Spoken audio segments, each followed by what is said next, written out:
It's so easy to avoid being scammed. I know that sounds strange because if it's so easy to avoid being scammed, why do so many scams occur?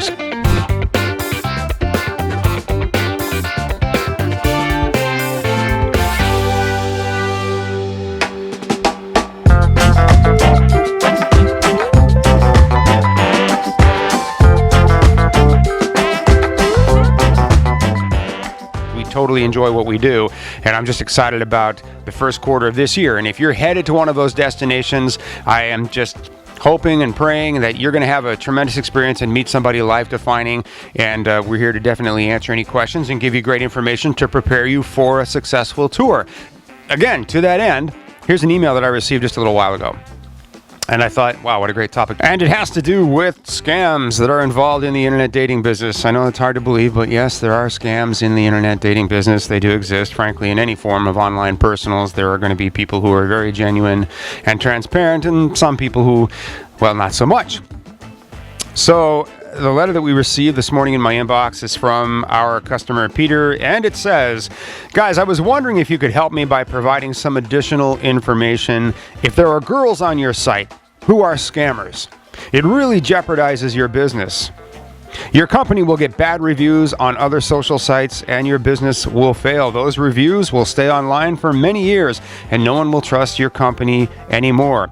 What would you do if you are aware of a girl on your website who is scamming? In other words, writing messages with sweet talk, promising to meet, but with absolutely no intention of meeting anyone. What is your procedure to handle cases like this? I would think you would have a zero tolerance policy for this kind of behavior in order to keep confidence in your site high. Once too many scammers are there, not good for your business at all. Please send me your policy on this matter. Thanks.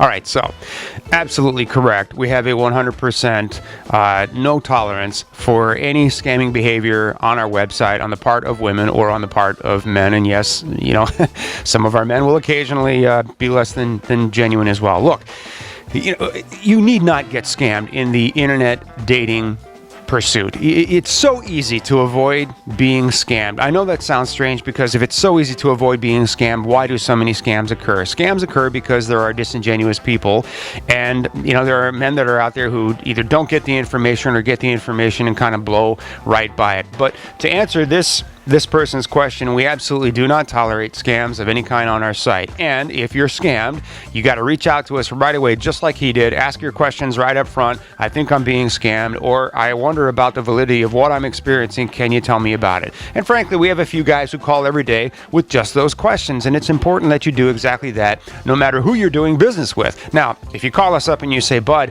I think I'm getting scammed because of the following situation, I'm going to candidly advise you. So if it's a scam, we'll identify it as a scam. We'll immediately remove the girl's profile and ban her from using the site going forward, and we'll refund your money. Simple as that. Now, if it's not a scam, and sometimes what we think are scams are not scams, they're just misunderstandings. So this is very generic information. And I wrote the customer back and asked him to send me more details so I could look into it, and basically told him what I just told all of you. Scams don't have to occur. We have tens of thousands of people who use our website. It is entirely possible that here and there someone is going to be a little bit disingenuous. What you do in those situations is you grab hold of them, you look into them, you get facts, and from facts you make a decision. Sometimes that turns out to be an opportunity for us to inform a client about a cultural expectation or a misperception that's occurred. There is no scam. It's just that these are the circumstances that prompted the person to respond this way. And that happens about 75% of the time. But certainly a smaller percentage of the time, there are going to be people who just aren't sure why they're here or seem to be wasting everyone's valuable time, in which case we take ownership of that, remove them right away, and we're always happy to do that. It's hard for the women to give up something that's really known to them and come to America, but they'll do it if it means finding love. But they're not going to do it for somebody who's older than their parents most of the time, because you're not going to be compatible. You're not going to be intimately compatible, and that's the truth. Now, a lot of guys don't like that answer, and that is absolutely fabulous. That's quite all right. Don't listen to it then and go do something else, and good luck with that. But what I would suggest is if you're in your 50s, date women who are in mid-30s and above. If you're in your 60s, you're looking at women in their 40s and above. If you're older than that, then again, women probably mid-40s and above, and I would do that. You can date some of the younger women. That's probably where the breakdown is going to come.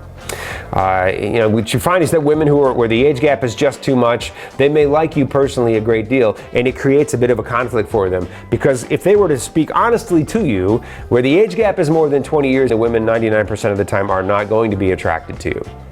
So they like your personality, and they like hanging out with you, and they like practicing their English, and they like going to dinner, and they like having someone to talk to, and they like meeting foreign people. They're just not attracted to you, and that's why they'll go out on dates, they'll hang out. This is where the professional dater thing comes from, and there certainly are women who are professional daters, and sometimes they're women who ask you to buy them things.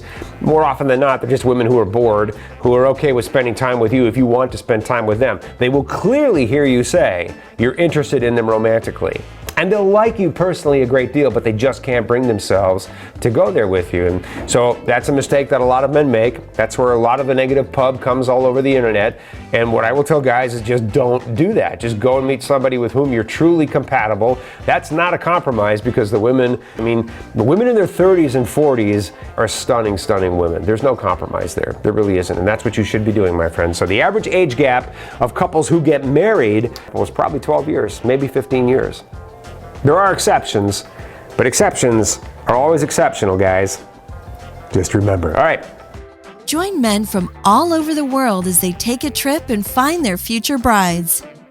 Check out our website at MedianDating.com.